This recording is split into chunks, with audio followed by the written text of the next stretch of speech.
Boa tarde, gente. Meu nome é Leandro, eu sou engenheiro de software no Nubank.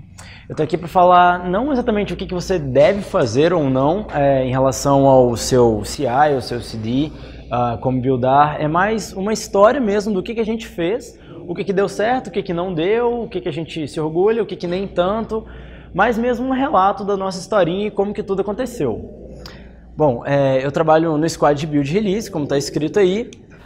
O nosso app cresceu bastante, daí que vem a necessidade de ter um squad que pensa só nisso, nem tão poucos desenvolvedores assim. Eu acho que hoje são uma equipe de 7 pessoas só para cuidar que a coisa consiga buildar e consiga ir para a loja e que o desenvolvedor não fique maluco com a gente querendo matar todo mundo porque a pipeline não está passando, ele não consegue garantir que está tudo certo. Dando alguns contextos, a gente tem mais de 1000 testes de UI, já que a gente é um banco e a gente precisa de que tudo esteja muito certinho, que tudo esteja muito direitinho, porque se não estiver, a gente pode perder o dinheiro das pessoas, e dependendo do bug, a gente pode realmente perder muito dinheiro, ser um problema muito grande para a empresa.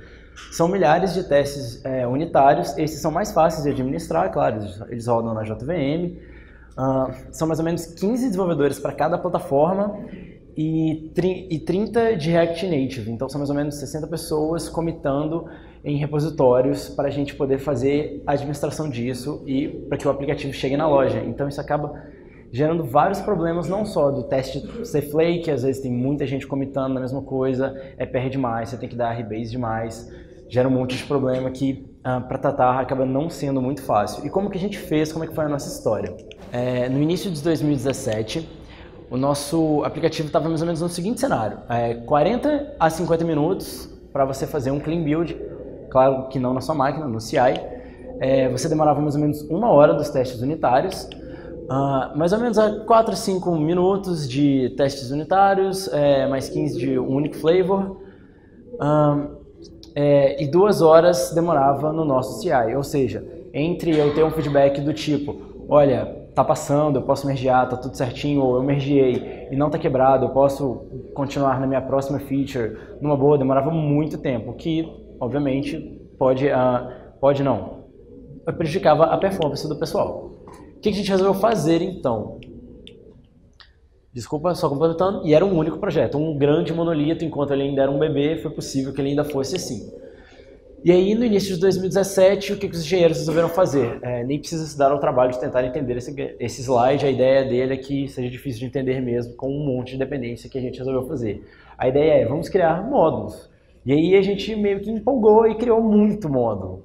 E, bom, pensa só para você acompanhar a versão de cada um desses caras. O microserviço não tem problema de bump hell para você saber qual versão você deveria estar usando, compatibilidade. Se o grafo é muito grande, você shippa uma coisa só, esse problema acaba sendo muito grande. A galera reclamou muito disso, que tipo, às vezes era um dia inteiro de desenvolvimento só para ficar bumpando as versões para você estar em conformidade com a master. E aí a gente resolveu pegar as bibliotecas que faziam sentido uma para as outras, né, que estavam no mesmo contexto, a gente resolveu agregá-las e diminuiu bastante. E aí, como ele foi, e a gente resolveu fazer a divisão não por simplesmente vários módulos que faziam sentido que fossem módulos, mas sim por lógica de negócio. Cada squad era empoderado a ter a sua própria parte do app, então você não precisava de um engenheiro que fosse o principal engineer, que comanda tudo e dá a cartada final em relação a como que vai ser a arquitetura, como que vai escolher a tecnologia, como que o processo vai ser feito. Cada squad, que é bem menor, tinha total autonomia de fazer o que achava melhor. A priorização acaba sendo descentralizada também. Essa pessoa, além de ela não poder fazer tudo, ela também não dava prioridade para todos os desenvolvedores. Eles sabiam o que eles poderiam fazer. O código também ficava mais desacoplado, que é legal, né? Você meio que parece que você está num projeto novo, apesar de você estar num projeto grande, o build time era menor, você não precisava de ver milhares e milhares de linhas, era uma coisa mais focadinha, o que tem essas vantagens, mas como eu vou falar para frente, tem algumas desvantagens bem ruins também. Spikes de novas tecnologias também ficam bem mais fáceis, já que você está em um contexto mais claro e mais óbvio, você consegue ver de maneira mais simples o que ele está fazendo. Por exemplo, se você resolveu colocar Arrow, quem sabe, você empolgou com a programação funcional e você quer colocar lá na sua parte do app, você não vai estar colocando no app inteiro, você está colocando num pedaço do módulo. É claro que o Gradle joga o projeto inteiro, mas os efeitos daquela alteração só são feitos naquele módulo. Bom, e mais ou menos você não tem a dor de um projeto grande, mais ou menos como se fosse. E aí, como? As funcionalidades comuns seriam numa biblioteca própria, a gente shippa como se fosse para o S3. Só uma coisinha, gente, para eu ter certeza aqui. Alguém já viu alguma palestra minha falando desse tipo de coisa? Porque eu já dei uma no TDC. Então, alguém pode levantar a mão se já fez? Tá, se fosse muita gente, eu passaria um pouquinho mais rápido esses slides, mas então, continuando. Na mesma velocidade, e a ideia era começar um novo projeto com um template que você já tem ele conhecido. Você já cria ele, talvez o Gradle está ali, é a mesma coisa comum de sempre. Certo, e como é que funciona a nossa arquitetura? Apesar de não ser o tópico exato dessa palestra, é legal falar também. A gente tem o esquemata, que aí são os nossos modelos compartilhados, os nossos fluxos. A gente tem a parte de Analytics, Fabric, Amplitude, isso falando da parte de 2017. Custom Layouts, a nossa DSL, onde a gente define algumas coisinhas do nosso UI. O Core é uma das partes bem importantes, o nosso cache, como é que a gente fazia ele, os nossos schedulers, para a gente poder mucar, para a gente poder fazer o nosso cache da melhor maneira que a gente achar. Data Parser, Utils, que o nome já diz o que é. Os managers, que bom, a gente não usa retrofit, a gente usava os managers, que são basicamente a nossa abstração da camada HTTP. Funciona bem parecido, só não tem uma super geração de código para resolver um problema super enorme, ele resolvia de uma maneira mais simples o problema que era nosso. Depois isso acabou sendo deprecado e para uma biblioteca que se chama Repositories, nome bem fala o que faz mesmo. A camada HTTP, tipo, de comunicação mesmo. E uma arquitetura que a gente usava em 2017, chamada Blocks. A gente não tem uma arquitetura exatamente assim, é Redux, é MVP, MVVM, a gente fazia a nossa própria. Essa também acabou sendo deprecada depois de 2017, a gente usa hoje em dia Anco DSL para fazer a nossa tela, renderiza mais rápido, acaba comunicando um pouco melhor também com a maneira que a gente faz a nossa arquitetura. Não é onde eu sou mais focado, mas o que eu sei é que são vários pequenos MVVMs ou MVPs, e é só a critério do desenvolvedor, em cada partezinha da tela com uma camada que comunica tudo. Traz essas vantagens e desvantagens, a gente gosta bastante. Bom, e aí, como é que foi? A gente tinha essas coisas, a gente depois, explicando um pouquinho melhor, a gente tinha a parte da infraestrutura do aplicativo e a gente tinha as nossas funcionalidades, como no Conta, o Help, que é onde você entra no chat, o fonte, o nosso fluxo de aquisição, o Feed, que é o Feed. O que a gente ganhou com isso? Builds mais rápidos, quando você separa cada um o seu repositório, isso foi bem legal, pipelines também mais rápidas, se coisas talvez demorassem 10 minutos para compilar tudo, separando, às vezes 2 minutos, 3, acabou sendo bem melhor, não tinha que esperar pipelines tão grandes assim. Test suites bem menores, esses são os que eu mais gosto, tipo, em vez de você ter que contar que não vai falhar 700 testes, às vezes você só tem que contar que não vão falhar 70 testes e fica muito mais fácil de saber que as suas alterações fizeram sentido ali. E bom, esse tópico é mais fácil de falar felicidade, porque a galera achou mais legal fazer desse jeito e não ter que sofrer com as dores de um monorepo gigante, quer dizer, um monolito gigante. A documentação e a arquitetura ficam um pouco mais concisa dentro de um projeto, mas isso é um pouco questionável, já que, em compensação, você perde conseguir olhar todo o escopo, né? Pegar a big picture da coisa ficou bem mais difícil. Enfim, mas agora eu tô falando tudo bom, depois eu falo tudo ruim. Bom, depois a gente decidiu juntar isso tudo numa biblioteca chamada Foundation, que eu vou falar no próximo slide, desculpa, errei a ordem, e os downsides disso. As mudanças em diversos projetos ficou muito doloroso, como é óbvio que isso acabaria acontecendo, ou seja, erros na interface entre os módulos, que são muitos, ficavam muito mais difíceis de serem pegos, e às vezes você simplesmente não conseguia ver, você ia commitar alguma coisa no Foundation, que é o que veio se tornar a nossa biblioteca fundamental, que todo mundo herda dela. Se você faz uma alteração nela, você shippa, você vai rodar os testes de quem? Dela. Você vai perceber erros em quem? Nela. Você vai perceber no grafo inteiro? Não, isso acabou sendo um problema bem grande. Você, em algum momento, vai sim perceber, mas só depois que você entrou na master, uma outra biblioteca de algum desenvolvedor ou de uma pipeline precisou daquela dependência mais para frente e acabou vendo que isso quebrava. Isso acabava sendo um feedback bem mais demorado e principalmente gerava a falsa impressão de que a coisa estava certa.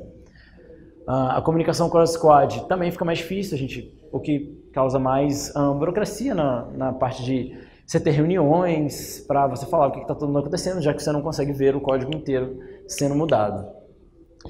Nem todo mundo estava trabalhando num projeto novo, então quem estava trabalhando na parte principal, aquela do cartão de crédito, ainda não viu mudanças tão boas assim. Pelo menos a coisa não chegou a piorar, mas o build ainda era um pouco lento. Bom, explicando como é que a coisa acabou fluindo, a gente juntou tudo no Foundation, depois veio com a no conta o mundo React Native, que ele também encaixou bem na nossa arquitetura. Aí ele tinha uma camada em que a gente colocava o React Native, bem polêmico, muita gente fala que não, o React Native não deveria ter entrado, tal, sempre todo mundo fala não, porque essa parte que tem React Native é a pior do app e tal, nem sabe qual é, mas enfim. E se a gente quer colocar mais uma funcionalidade, a gente coloca mais uma feature, abre mais uma pipeline, funciona sem grandes problemas. E aí o que a gente resolveu fazer? Bom, em algum momento, isso que funcionou bem legal, começou a ficar muito ruim, simplesmente parou de funcionar da maneira que a gente queria. Os desenvolvedores estavam reclamando que às vezes eles passavam mais tempo olhando para uma feature que ia gerar uma breaking change enorme. Por exemplo, era muito difícil fazer uma alteração no Foundation, principalmente se você fosse alterar tipo uma interface ou alguma coisa assim, porque aí você sabe que vai quebrar tudo. Cara, você tinha que commitar aquilo, não tinha o que fazer, subir na sua máquina no Maven local, baixar ele de novo como dependência, utilizar na verdade, né? Se você só para sua máquina não tem que baixar, mas enfim, você tinha que usar ele como dependência em todos os seus repositórios, buildar cada um, ver se o build ia quebrar de cada um. Cara, era um processo que demorava quase um dia para fazer uma alteração que às vezes podia ser bem simples. Qual era a solução que a gente resolveu fazer? Bom, ser distribuído é bem legal, mas seria melhor se fosse distribuído e ao mesmo tempo sendo um monorepo. Ao invés da gente ter vários projetos GitHubs distribuídos e que a gente sobe bibliotecas para o S3 e depois baixa, seria mais interessante se a gente tivesse, bem parecido com o que o Google faz mesmo, um grande repositório em que tivesse todo o nosso app lá, só que ele fosse modular, buildasse de maneira modular, se quebrasse uma coisa no PR, já mostrasse de uma vez só, e que mesmo assim não fosse demorado, que a gente achasse um tooling e que assim a gente resolveria o problema dos desenvolvedores de uma maneira bem melhor. Então a gente resolveu começar a fazer isso. Bom, uma das premissas foi, já passando, que seria assim, que ele tivesse uma file de iOS, uma de Android, uma de React Native, todos os módulos lá dentro, de maneira que tudo funcionasse. Aqui fica Android Foundation, Android Help, mas todas as features entrariam assim. E aí a gente veio com a pergunta, mas o tempo de build, testes e tudo mais. Não adianta a gente simplesmente pegar. E isso realmente é um problema enorme, que é o tema do resto inteiro da palestra, que é como que é muito difícil. Eu estou acostumado, não só acostumado, como já está funcionando, e foi uma coisa gradual da gente ter uma estrutura em que eram vários projetos, cada um com sua pipeline, a coisa funcionando, cenário de poucos PRs, poucos commits por cada pipeline, uma suite de testes pequena e rápida para mudar para um cenário completamente oposto. Um monorepo só, com vários PRs, vários commits, o CI se esgoelando, e a fila para fazer, por exemplo, rebase aumentando bastante. O que a gente faria? Bom, a primeira solução que a gente procurou foi o Buck, e essa é a parte que eu meio fico com cara de tacho aqui, porque eu super falei que em palestras anteriores que seria a ferramenta maravilhosa que resolveria tudo, no final das contas. Não, mas vale a pena falar sobre esse processo que a gente teve. A ideia do Buck, e explicando o que é o Buck, ele é um novo compilador, não exatamente um novo compilador, um compilador diferente, baseado no Bazel. Alguns engenheiros do Facebook ao sair do Google, eles gostavam do Bazel, resolveram criar por lá uma maneira similar de compilar, e aí nasceu o Buck. Ele é pensado para monorepositórios maiores, porém modulares, em que fosse possível paralelizar bem.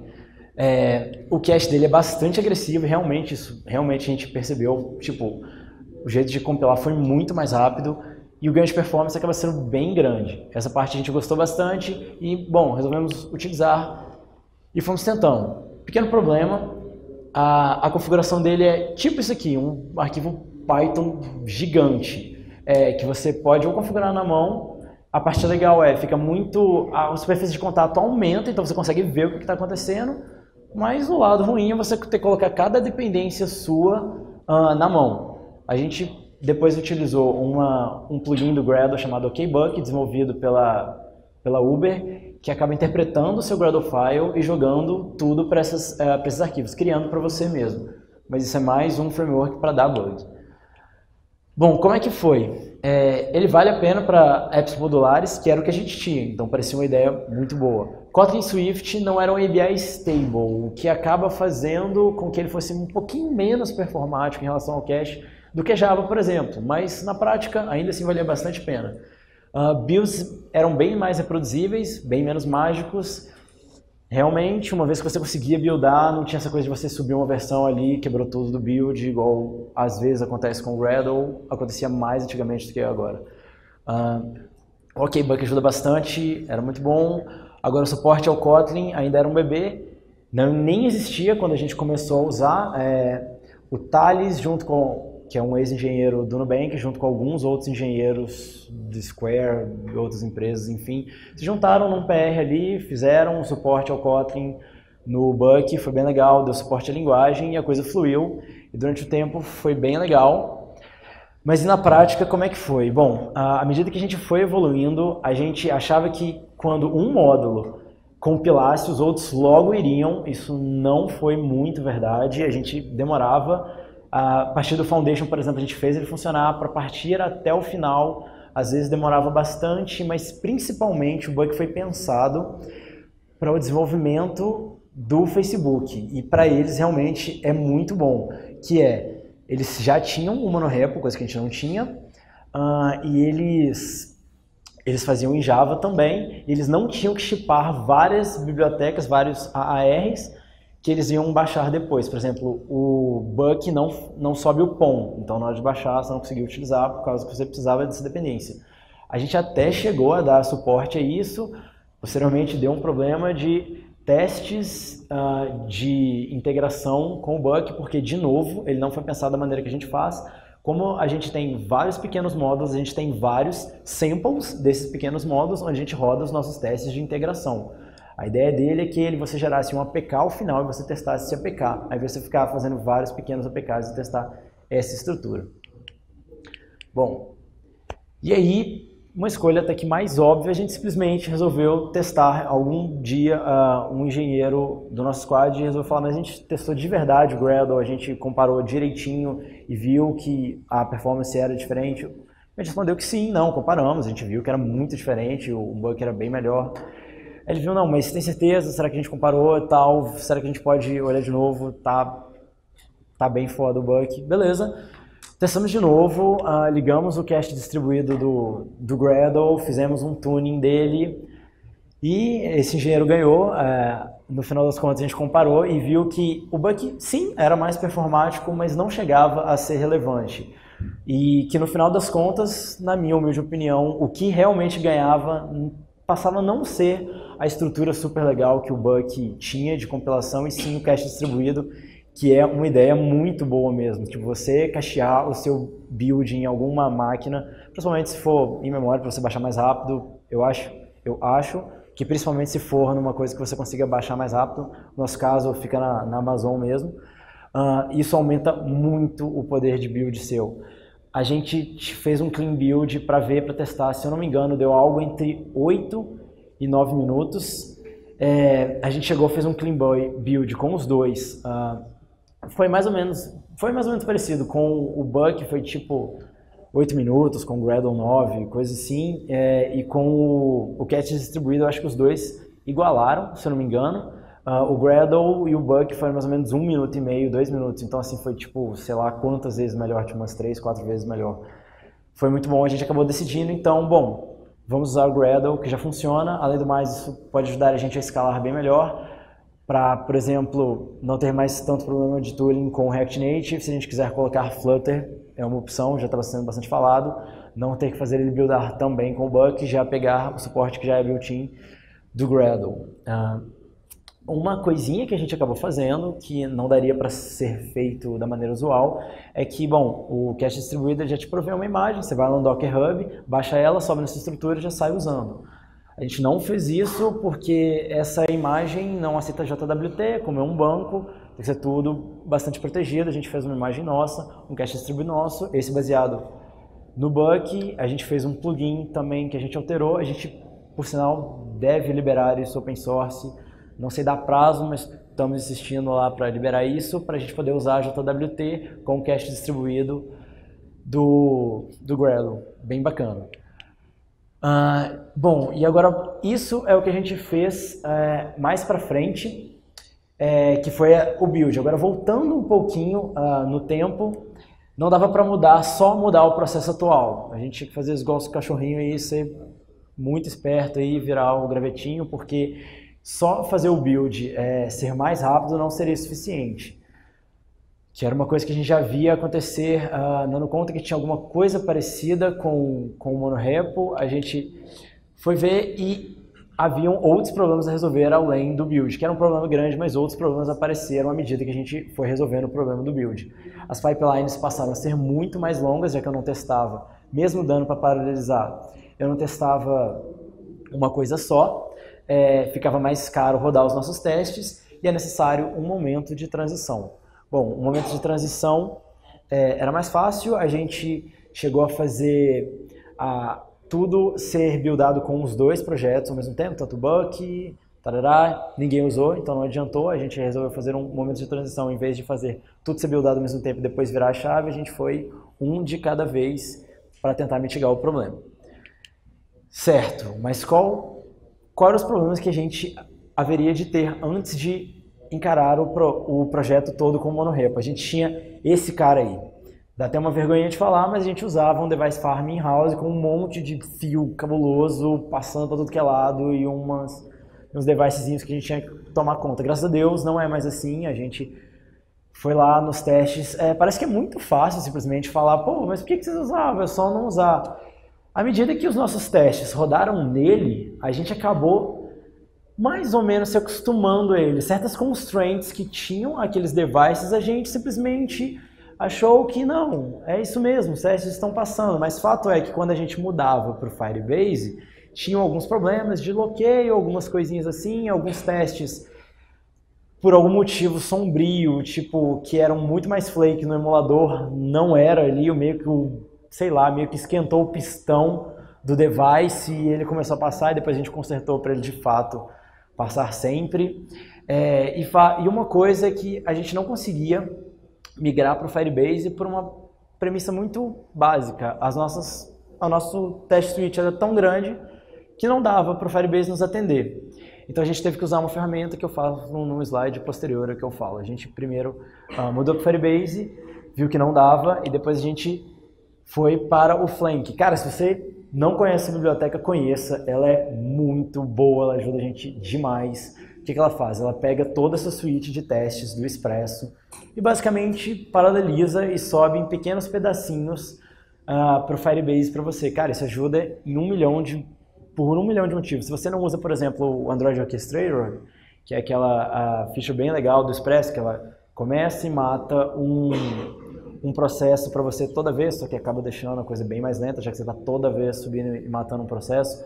Se você já não usa isso, só de você usar o Flink, você vai ter muito menos problema de testes com algum tipo de estado compartilhado ou alguma memória que está se acumulando durante os seus testes e que vai explodir lá no 70º, 70º, qualquer coisa, teste.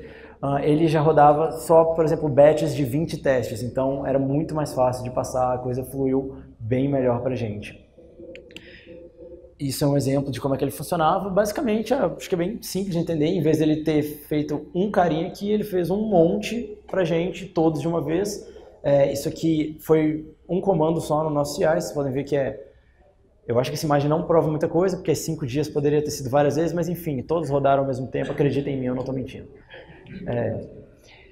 Também não foi o suficiente, apesar de que já tava legal, mas ainda assim não era suficiente porque no Android App, que é como a gente chama a parte de cartão de crédito, a gente ainda tinha um problema, ele tinha muito teste, eu acho que isso eram 600, 700, alguma coisa assim.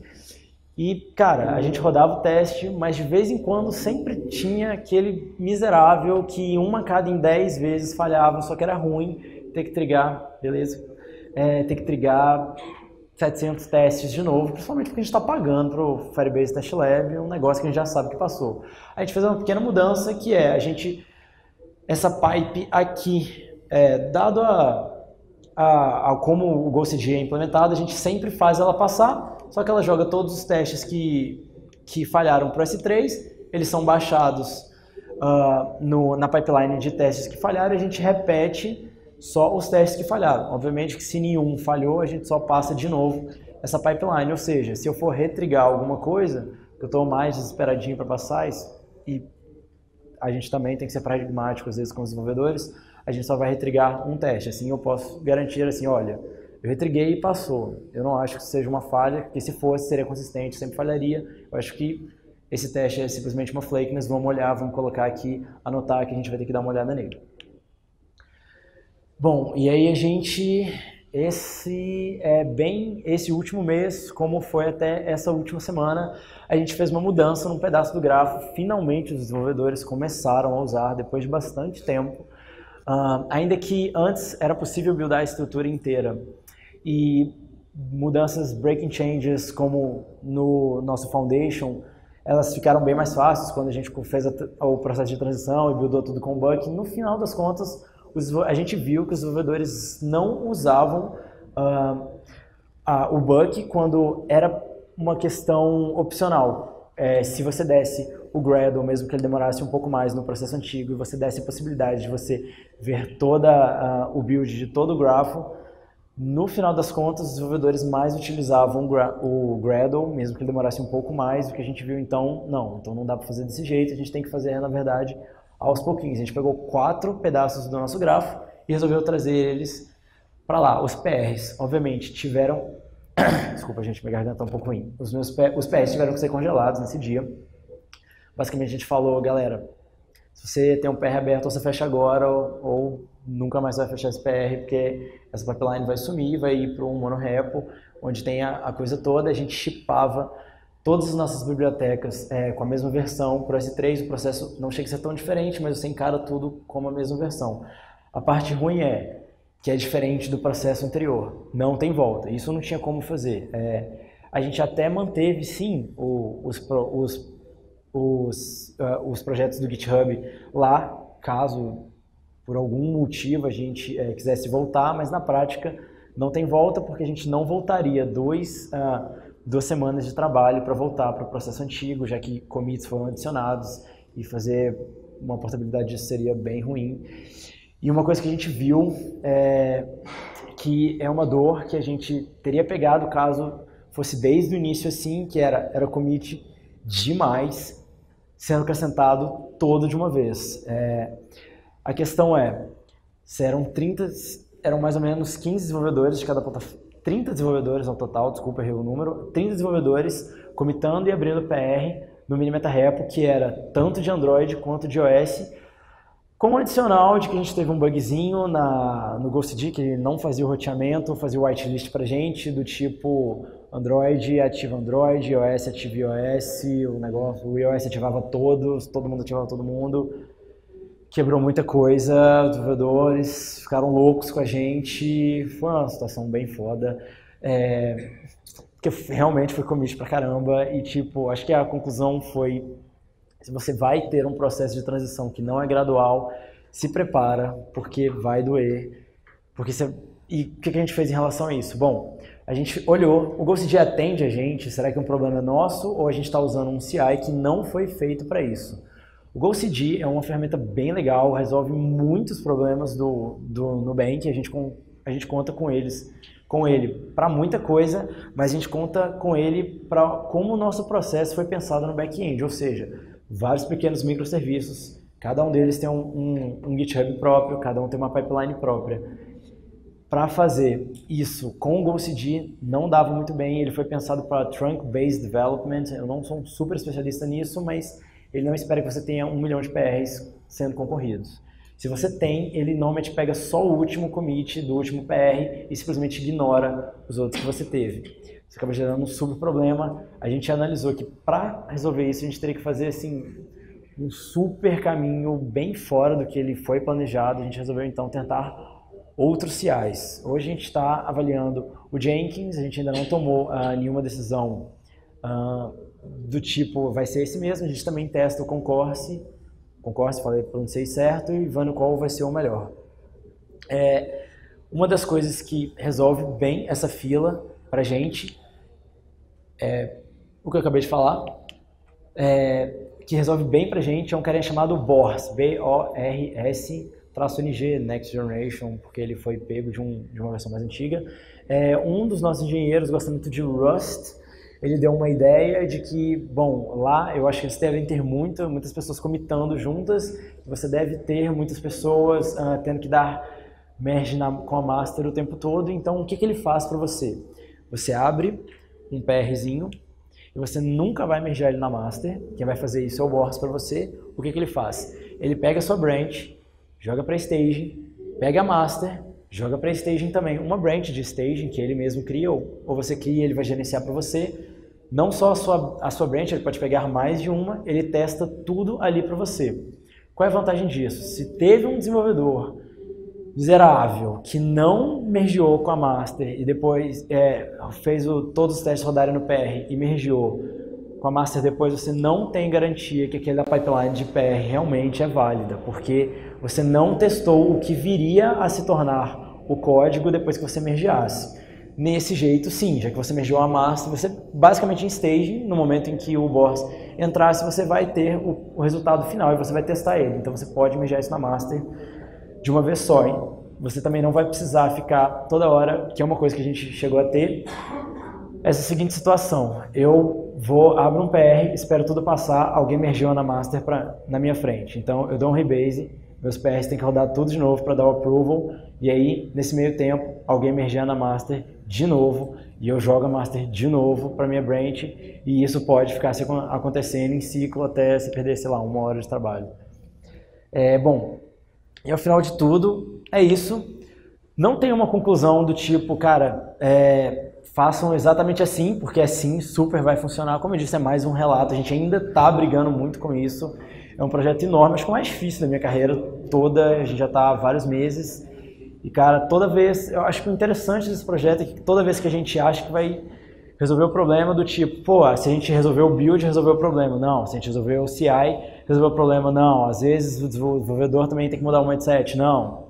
Cara, sempre muito foda, mas eu acho que é um problema muito interessante, e fazendo bem que na cara de pau mesmo, fazendo uma propaganda, estamos contratando, aplica lá se vocês quiserem. Brigadão, gente. Valeu.